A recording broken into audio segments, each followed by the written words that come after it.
और ब्रह्मचारी निर्भय जी को मैं बुलाता हूँ।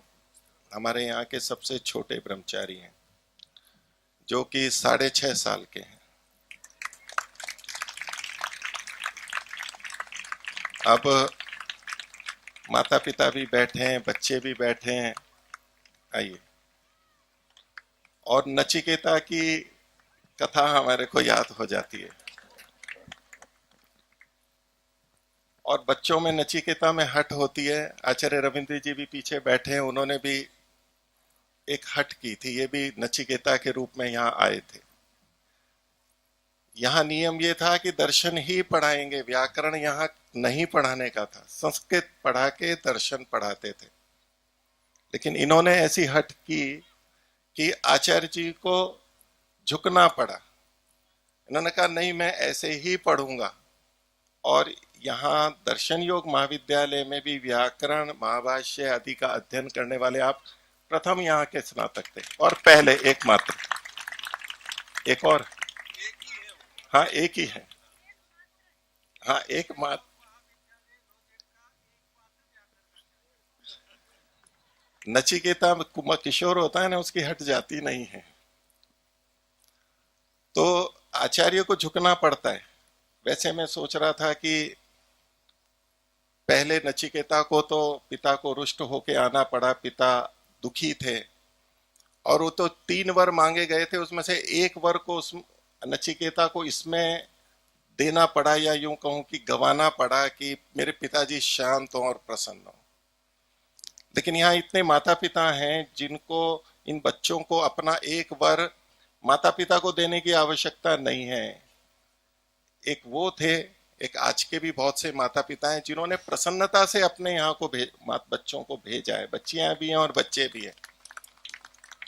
उपनिषद काल से भी कुछ अच्छी चीजें हर काल में हो सकती हैं। मैं उन माता पिताओं का बहुत सम्मान करता हूं जो कि पूरा आशीर्वाद बच्चों को देते हैं। इनको भी इनके माता पिता लेकर के आगे नहीं पढ़ाना है। ये पहले चेन्नई में थे, 6-7 महीने पहले ये 6 साल के थे। नहीं, बच्चे को यहीं पढ़ाना है। इनके परिवार के कुछ बच्चे और भी पढ़ रहे हैं। आचार्य कश्यप जी को इनको लेना नहीं था, टालना था। ये बहुत बच्चा छोटा है, तो बोले कि इन्होंने एक कठिन व्रत दे दिया कि अष्टाध्यायी याद करके आओ तब लेंगे। ये 5-6 महीने बाद अभी कुछ दिन पहले वापस आ गए कि मैंने अष्टाध्यायी याद कर लिए। एक नचिकेता कुमार की हट देखिए, और इनके माता पिता की भी हट देखिए। और हमने ये हटी है, हमने सोचा तो था पहले कि 16 साल से बड़े बच्चों को लेंगे, फिर छोटों को भी लिया, फिर हमने सोचा था 8 साल तक के बच्चों को लेंगे। लेकिन ये झुकाने की परंपरा यहाँ शिष्यों के द्वारा होती है, तो इन्होंने आके झुका दिया और हमें इनको लेना पड़ा। तो सुनिए थोड़ा इनका अष्टाध्यायी का आचार्य जी पूछेंगे और ये बोलेंगे। ओम। माइक देखिए, ओम बोलिए। ओम बोलो। ओम बोलो। ओम। हाँ जी। वैसे मुनि जी ये आए थे 2 साल पहले। अच्छा, 2 साल पहले आए थे। 2 साल पहले आए थे साढ़े कि चार साल के थे। हाँ, तो मेरे को गुरुकुल में पढ़ना है करके खुद ही भी बोल रहे थे। इनके पिताजी के साथ इनके फूफा जी थे।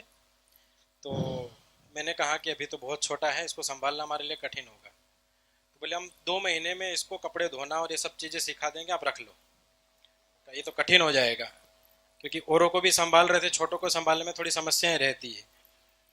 तो फिर मैंने ऐसे ही बोल दिया सामान्य रूप से। मैंने कहा ठीक है, एक काम करो, आप अष्टाध्यायी आदि घर पे करा लो, उसके बाद ले आना।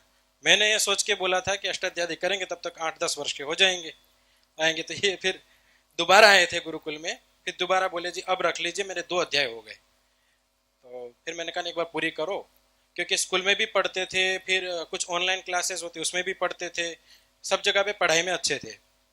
और अब आए तो निवेदन कर रहे थे कि अष्टाध्यायी पूरी हो गई है।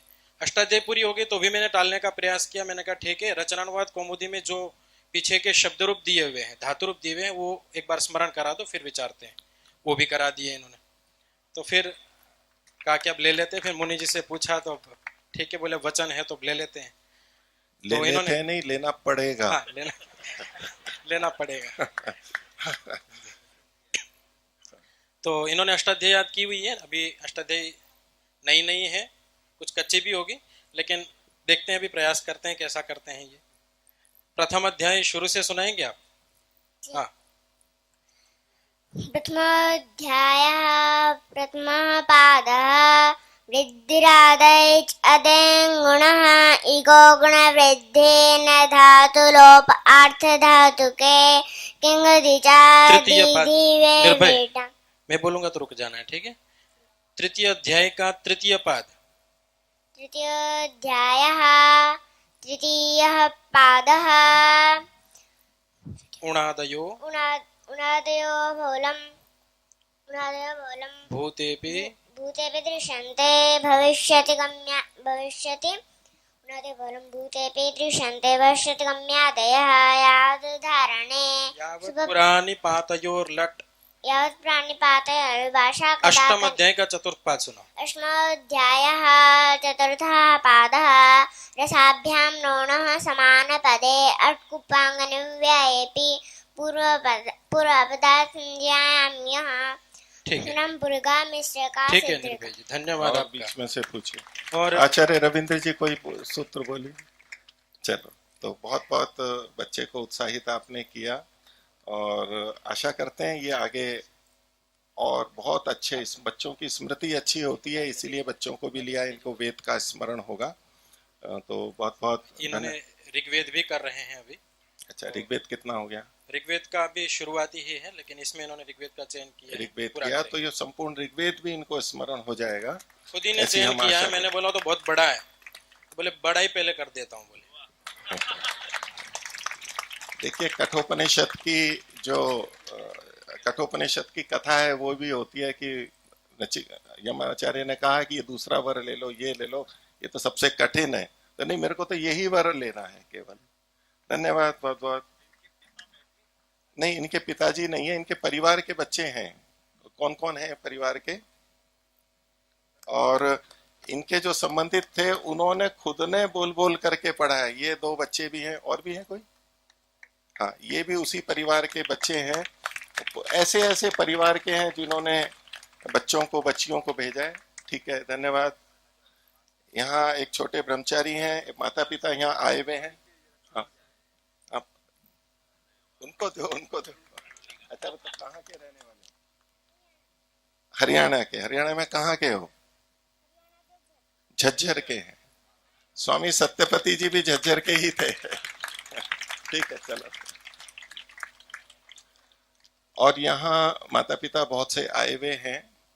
एक समय देखिए कि जब हम आर्ष पाठ विधि के लिए बिना परीक्षा, जहाँ होती हो परीक्षा नहीं होती हो, बच्चों का मिलना दुर्लभ होता था। और अभी व्यवस्थाएं कुछ हो गई हैं, सुविधाएं हो गई हैं, और लोगों की, बच्चों की प्रेरणाएं, आचार्य लोग आ गए हैं। तो अभी हमारे को ये 70 हो गए, हमें और रोकना पड़ा। 30 बच्चे और आ सकते थे, क्योंकि खर्चे की भी व्यवस्था है, कैसे करें इनका, हमने कर तो लिया। मैं सोच रहा था कि हम यहाँ पर लेने वालों के बीच में बैठे हैं या देने वालों के बीच में बैठे हैं। ये जो कार्यक्रम चल रहा है, तो यहाँ लेने वालों के बीच में बैठे हैं या देने वालों के बीच में बैठे हैं? तो माइक तो लेने वालों के हाथ में है, तो लेने ही लेने वाले यहाँ पर दिख रहे हैं, लेकिन देने वाले भी यहाँ पर बहुत बैठे हैं, और वो अधिक हैं। तो देने वाले अच्छे या लेने वाले अच्छे? देने वाले अच्छे, देने वाले अच्छे, लेने वाले अच्छे। वेद का एक मंत्र आता है, उसमें पहले लेने का है कि मेरे को दो तो तुम्हारे को दूंगा, देही में ददामी थे, मेरे को दो तो दूंगा तुम्हारे को। बड़ी विचित्र बात है ये। धार्मिक क्षेत्र में तो यही लगता है ना कि कोई पहले हम देते हैं फिर लेते हैं, ये एक धार्मिक की पहचान होती है। वेद के अंदर ऐसा कह दिया, और मेरे को नहीं दोगे तो मैं तुम्हारे को नहीं दूंगा। वेद कैसी भाषा बोल रहा है, तो किन लोगों के लिए है? एक हमने सुना होगा, तुम मुझे खून दो मैं तुम्हें आजादी दूंगा। ऐसे व्यक्ति पहले मांग सकते हैं कि खून दो तो आजादी दूंगा, देही में ददामी थे तब मैं दूंगा। अब यहाँ आप लोग पहले कामना करो कि पहले हमारे को विद्वान दो, तब हम कुछ दान देंगे। यहाँ हम लोग कह सकते हैं कि पहले आप दीजिए फिर हम आपको देंगे, नहीं तो नहीं दे सकते। पहले आप बच्चे देंगे तो हम बच्चे तैयार करके देंगे, आप बच्चे नहीं देंगे तो हम तैयार करके विद्वान नहीं दे सकते। ऐसे ही आप पहले धन देंगे तो हम बच्चे तैयार कर सकते हैं, विद्वान तैयार कर सकते हैं, आप नहीं देंगे तो नहीं होगा। तो यद्यपि समाज में ये अच्छी बात है कि पहले देते हैं फिर लेते हैं, पर ये अच्छी बात आपके लिए, हमारे लिए नहीं है। हम उल्टे हैं। और देवताओं में वो कथा सुनी होगी जो कपच्ची बांध देते हैं, खाना कैसे खाएं, तो आमने सामने बैठ के खाते हैं। तो यदि दोनों देवता हो ना आमने सामने, तब तो काम चल जाता है। यदि एक तरफ देवता हो कि आप लोगों को लगे कि ये इन वस्त्रों में पहने हुए देवता लोग हैं, लाल कपड़े में, सफेद कपड़े में, ये देवता तो देते ही रहते हैं, देवताओं का तो काम ही देव है। लेकिन सामने वाले भी देव होंगे तो दोनों देवताओं का काम चलता है। एक जना लेवता हुआ तो नहीं होगा। और परमात्मा को हम इतना स्मरण करते हैं तो परमात्मा ये देता है, ये देता है, सब कुछ देता है, ये तो भजन गाते हैं। लेकिन ये कम कहते हैं कि परमात्मा सब कुछ ले भी लेता है। प्रलय के समय में सब कुछ ले लेता है और पूरा ले लेता है। तो दाता और अदाता दोनों है। तो आदाता भी एक परमात्मा का गुण है, और हम लोग यहाँ आदाता के रूप में बैठे हैं और आप लोगों से भी प्रार्थना करते हैं। मैं ब्रह्मचारी आकाश जी से निवेदन करता हूँ, वो अपना गुरुकुल के बारे में छोटा वक्तव्य देंगे, और उसके बाद में वनपत साधक आश्रम के सचिव स्वामी मुक्तानंद जी से निवेदन है, उसमें अपना उद्बोधन प्रदान करेंगे 10 मिनट के लिए।